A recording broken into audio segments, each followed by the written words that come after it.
Director भी रह चुके हैं। साथ ही साथ हमारे मंच के सामने कई ज्येष्ठ हैं जिनका नाम मैं लेना चाहूँगा। सुभाष जी भाई साहब हमारे सामने हैं जिनका मार्गदर्शन हमें मिलता रहा है और प्रचार विभाग में लगातार हम लोगों को पिछले 5-6 महीनों से मुझे लगता है कि एक नई ऊर्जा का संचार उन्होंने किया है और उसी नई ऊर्जा के संचार के कारण आप देख रहे हैं कि अवध चित्र साधना, जिसकी स्थापना एक सोसाइटी के रूप में कुछ सालों पहले ही हुई, लेकिन आज उसने एक बड़ा कदम उठाते हुए अवध चित्र साधना फिल्म फेस्टिवल का आगाज कर दिया और उसके लिए बहुत सारा जो साधुवाद, धन्यवाद अवध चित्र साधना के साथ जुड़े हुए लोगों को जाता है। उन्हीं में एक नाम एक ऐसे संरक्षक का है जो लगातार हम लोगों का मार्गदर्शन करते रहते हैं। हम सब आज जानते हैं कि भारत में शिक्षा व्यवस्था में जो बदलाव आया, उस बदलाव के कारण कहीं हिंदी भाषा में हमारी कमजोरियां नजर आती हैं, तो कहीं अंग्रेजी में भी हम उस तरह से परिपक्व दिखाई नहीं देते हैं।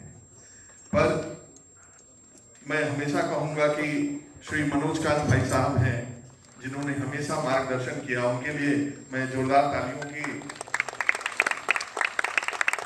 साथ ही साथ जो राष्ट्र धर्म पत्रिका है उसके निदेशक भी हैं और हम लोगों का निरंतर मार्गदर्शन करते रहते हैं। हमारे अवध चित्र साधना में इस कार्यक्रम के पूरे सूत्रधार प्रांत प्रचार प्रमुख श्री अशोक दुबे जी हैं, तो मुझे लगता है उनके लिए जोरदार तालियां होनी चाहिए। कल रात से वो जग रहे हैं और 1 बजे 1:30 बजे तक हम लोगों ने मेहनत करके जो भी आपके सामने आ पाया है वो उसी मेहनत का परिणाम है। कुछ ऐसे लोग होते हैं जो पर्दे के आगे होते हैं, कुछ ऐसे लोग होते हैं जो पर्दे के पीछे होते हैं।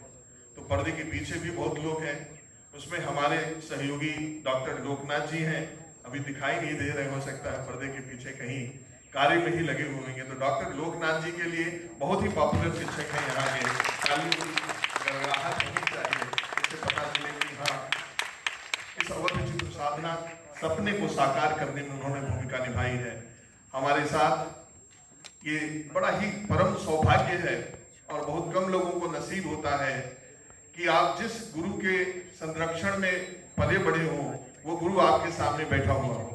तो मैं अपने गुरु प्रोफेसर ओम प्रकाश सिंह को सादर मैं प्रणाम करता हूँ और साथ ही साथ उन्होंने जो भी शिक्षा दी है उसके लिए धन्यवाद देता हूँ। हमारे साथी महेंद्र कुमार पाठी, डॉक्टर अरविंद सिंह, डॉक्टर सुरेंद्र बहादुर, साथ ही ख्वाजा मोहिउद्दीन चिश्ती से आए हुए सचिंद्र जी, उनके सहयोगी हमारी छात्रा प्रियंका जो अब शिक्षिका है, इसके अलावा राजर्षि टंडन से आई हुई साधना जी जो बहुत दूर से आई हैं, लेकिन उन्होंने जब सुना कि अवध चित्र साधना का यहाँ पे फिल्म फेस्टिवल का आगाज होने जा रहा है तो उन्होंने सिर्फ एक बार में निमंत्रण स्वीकार करके यहाँ पर चली आई। ऐसे सभी उन लोगों को दिल से धन्यवाद जो फिल्म के लिए जीते हैं। हम लोग वो लोग हैं जो फिल्म को सिर्फ एक माध्यम नहीं मानते हैं, हम लोग वो लोग हैं जो फिल्म के लिए जीते मरते हैं और फिल्म को एक माध्यम के रूप में स्थापित करने के लिए जितना भी प्रयास हो सकता है उस प्रयास में हम लोग लगे हुए हैं। और इस प्रयास में जो ऊर्जा आई है वो ऊर्जा हमारे प्रदेश के यशस्वी मुख्यमंत्री योगी आदित्यनाथ जी के कारण भी आई। उन्होंने भी एक सपना देखा है कि उत्तर प्रदेश को फिल्म सिटी बनाना है और उत्तर प्रदेश को फिल्म सिटी बनाने के लिए माननीय योगी आदित्यनाथ जी लगातार प्रयास कर रहे हैं। तो उनके इन प्रयासों को सार्थक बनाने में हम सभी को योगदान देना होगा। हम सभी को अपना छोटा ही सही लेकिन योगदान देना होगा। जैसे कि हमारा जो मुखिया है, उत्तर प्रदेश का चीफ मिनिस्टर है, उसने जो सपना देखा है उस सपने को पूरा करने के लिए हम उसमें अपनी भागीदारी करें। तो उसी भागीदारी के क्रम में अवध चित्र साधना फिल्म फेस्टिवल का आयोजन किया जा रहा है। ये 2 दिवसीय आयोजन इस आयोजन में हमारे पास आपको बताते हुए बहुत खुशी हो रही है कि पूरे भारत से फिल्में आई हैं और 100 के करीब फिल्में आई और 100 फिल्में पहली बार में आ जाना अपने आप में ये बताता है कि ये जिंदा रहने वाला है, ये मरने वाला नहीं। और विचित्र साधना जिसकी नींव रख दी गई है, अब उसने सांस लेना शुरू कर दिया है और सांस भी इतनी आ चुकी है कि अब वो लगातार चलने की स्थिति में आया है। और मुझे पूरी उम्मीद है कि साल 2 साल में हम इसे भागने लायक बना देंगे। ऐसी जो है हम ऐसा काम करेंगे अवध चित्र साधना में।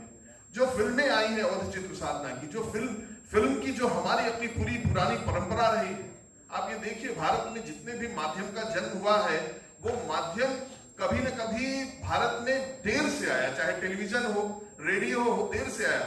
लेकिन फिल्म एक ऐसा माध्यम था जब 1895 में ल्यूमियर ब्रदर्स ने फ्रांस में फिल्मों का प्रदर्शन किया, तो वो 1896 में वॉटसन होटल में आके मुंबई में उसका प्रदर्शन करते हैं, सिर्फ 1 साल।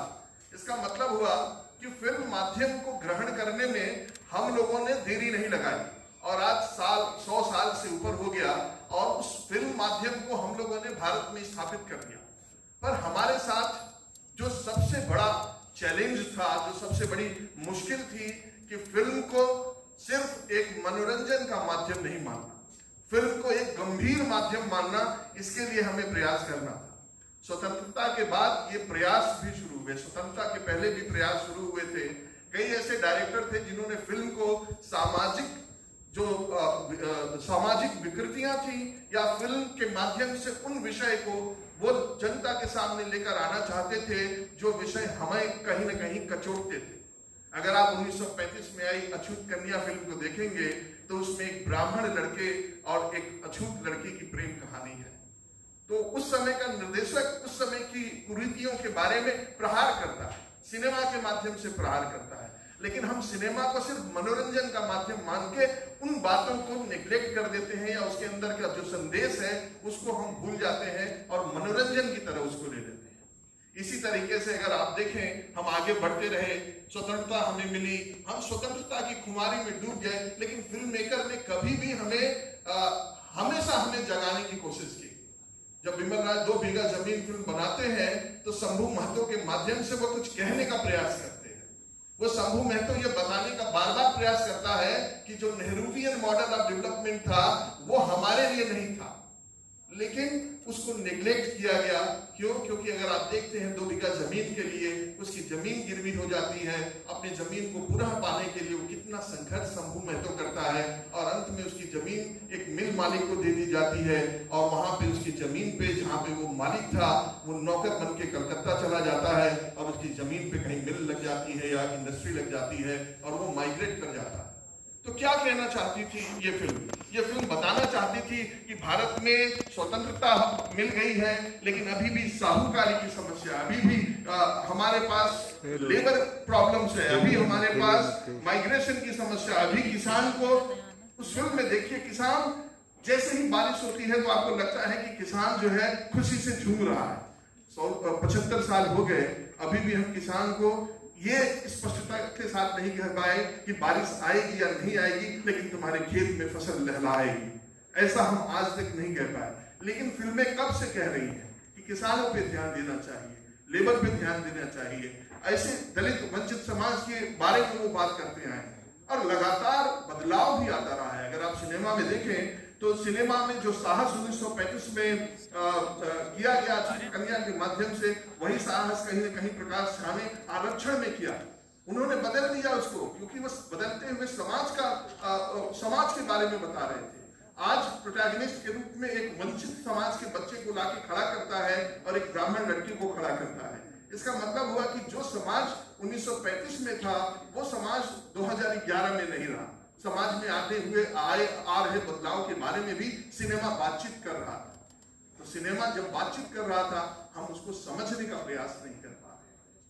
ये अवध चित्र साधना इन प्रयासों को, सिनेमा को समझने में आप एक अहम भूमिका निभाने वाला है। क्योंकि सिनेमा को अगर हमें समझना है तो हमें विजुअल माध्यम को समझना होगा। जिस तरह से हमने हिंदी भाषा, अंग्रेजी भाषा और उसके ग्रामर, व्याकरण को पढ़ा है, उसी तरह से सिनेमा के व्याकरण को हमें पढ़ना पड़ेगा। सिनेमा के क ख ग को हमको पढ़ना पड़ेगा। जब हम सिनेमा के व्याकरण को समझ जाएंगे, सिनेमा के क ख ग को समझ जाएंगे, तब हम सिनेमा को समझने लगेंगे। और जिस दिन हम सिनेमा को समझ जाएंगे, उस दिन हम सिनेमा में कही जा रही बातों को बड़े अच्छे तरीके से समझ सकते हैं। तो अवध चित्र साधना, मैं आपको बताऊं कैसी फिल्में आई हैं यहाँ पे। मटर पनीर, आप कहेंगे कि मटर पनीर पे कौन सी फिल्म बन सकती है, लेकिन मटर पनीर पे वाल्मीकि समाज के लोगों ने इतनी शानदार, और कोई से कोई एक्टर नहीं आया। ये जो मटर पनीर फिल्म यहाँ पे आई है अवध चित्र साधना में, वो फिल्म हमें neo realistic cinema, Italian neo realism का आभास कराती है, जहां पे कलाकार उसी समाज से कलाकार आए, उसी समाज से लोग आए, कहीं से कोई प्रोफेशनल एक्टर नहीं आया। और मटर पनीर जैसे एक छोटे से विषय को मैं दावा करता हूं कि अगर 20 मिनट की वो फिल्म कोई देखेगा तो फिल्म एक बार में वो देखेगा, उसकी पलक नहीं झपकेगी। इतनी बढ़िया फिल्म उसने मटर पनीर एक वाल्मीकि समाज के लोग ने बना के दी है। तो ये जो मंच है, ये अवध चित्र साधना का जो मंच है, वो मंच ऐसे ही फिल्म मेकर के लिए है, क्योंकि बॉलीवुड और बॉलीवुड के अलावा जितने भी वुड हैं हमारे यहाँ, उनको हम लगातार देखते रहे हैं कि वो कमर्शियलाइजेशन है। चाहे अब नया माध्यम आ गया, OTT के माध्यम से भी हम देख रहे हैं, लेकिन विषय क्या है? विषय आप देखें तो सिर्फ सेक्स, वायलेंस और ऐसे कथानक लेकर हमारे सामने आते हैं जिनसे जनता का कोई भला नहीं होता। अवध चित्र साधना में हमने देखा त्वमेव सर्वम, संजय मिश्रा की फिल्म हमारे यहाँ पे आई हुई है, जो यहाँ पे है। एक ऐसे पिता की कहानी जो अपने बेटे का मनोबल गिरने नहीं देता है और अंत तक अपने बेटे के साथ खड़ा रहता है और ये बताने का प्रयास करता है कि हार मत मानो जीवन में। अगर हार जाओगे, मन टूटेगा तो तुम टूटोगे, इसलिए तुम्हारा मन नहीं टूटेगा, तुम्हारे पीछे तुम्हारा पिता का। इस तरह की फिल्में हमारे अवध चित्र साधना में संजय मिश्रा अभिनीत फिल्में हैं। कहीं गुल्ली डंडा है, कहीं साइबेरियन ट्रेन है, कहीं डॉक्यूमेंट्री है, कहीं फिक्शन है। आपको मैं बता रहा हूं कि 14 से 16 घंटे जो हम 2 दिन फिल्में दिखाएंगे, उन फिल्मों को आप देखेंगे तो आपको लगेगा कि कितनी विभिन्नता यहाँ पे है और कितने विभिन्न विषयों पर हम लोगों ने फिल्मों को कलेक्ट किया है। तो ये मैं इस पूरे अवध चित्र साधना के जो लोग के साथ जो लोग जुड़े हुए हैं, उनकी सफलता मानता हूं। और इस सफलता के साथ ही साथ मैं आपसे एक छोटी सी बात भी शेयर करता हूं कि हमारे बच्चों ने 24 मिनट की एक फिल्म बनाई। एक हमारा स्टूडेंट है अरुण चौरसिया, लेकिन उसको बेचारे को डेंगू हो गया और बीच में वो एडिट नहीं कर पाया और डेडलाइन बीत गई। और डेडलाइन के बाद वो मेरे पास फिल्म लेकर आया कि सर इस फिल्म को शामिल कर लीजिए। हमने कहा कि अवध चित्र साधना में भले से आप हमारे स्टूडेंट हैं, लेकिन हम जो भी इथिक्स की बात करते हैं, मॉरल वैल्यूज की बात करते हैं, उसके हिसाब से हम आपकी फिल्म इस बार नहीं ले पाएंगे। लेकिन आपने जो प्रयास किया है उसके लिए हम कहीं ना कहीं अवसर देखेंगे और मौका मिलेगा तो इसमें अगर हमें जगह मिल जाती है तो आपकी फिल्म को बिना किसी कैटेगरी में दिखाने का प्रयास। यह आपकी मेहनत को सलाम, क्योंकि ऐसे ही लोग अगर निकलेंगे तभी इन समाज से वंचित वर्ग से ऐसे लोग, ऐसी जगहों से हम फिल्म मेकर लेकर आना चाहते हैं जो अपनी बातें खुद कहें। कहा ही गया है जाके पैर में फटे गवाई वो का जाने पीर पर आई। तो जहां से सिनेमा निकलना चाहिए वहीं से सिनेमा की धारा को शुरू करने का प्रयास अवध चित्र साधना करेगा। और उस प्रयास में हमारे बड़े हैं, हमारे जितने भी लोग हैं, बच्चे हैं, और खासकर हमारा अपना विभाग है और जितने विभागों का सहयोग मिला है, चाहे वो नेशनल पीजी कॉलेज हो, चाहे वो LPS हो, चाहे वो आरिकुल कॉलेज हो जहाँ से बच्चे आए हैं, चाहे लखनऊ यूनिवर्सिटी है, जितने भी लोग आए हैं अवध चित्र साधना में, इस बात का मैं उनको धन्यवाद देता हूँ। साथ ही इस बात की मैं गारंटी करता हूँ कि आपका 2 दिन बेकार नहीं जाएगा। आप चाय पीजिए, समोसा खाइए और यहीं पे लंच करिए, हमारे साथ सिनेमा देखिए। आप 2 दिन आनंद के साथ रहेंगे और जब घर जाएंगे तो आप सुखद अनुभूतियों के साथ जाएंगे। बहुत बहुत धन्यवाद।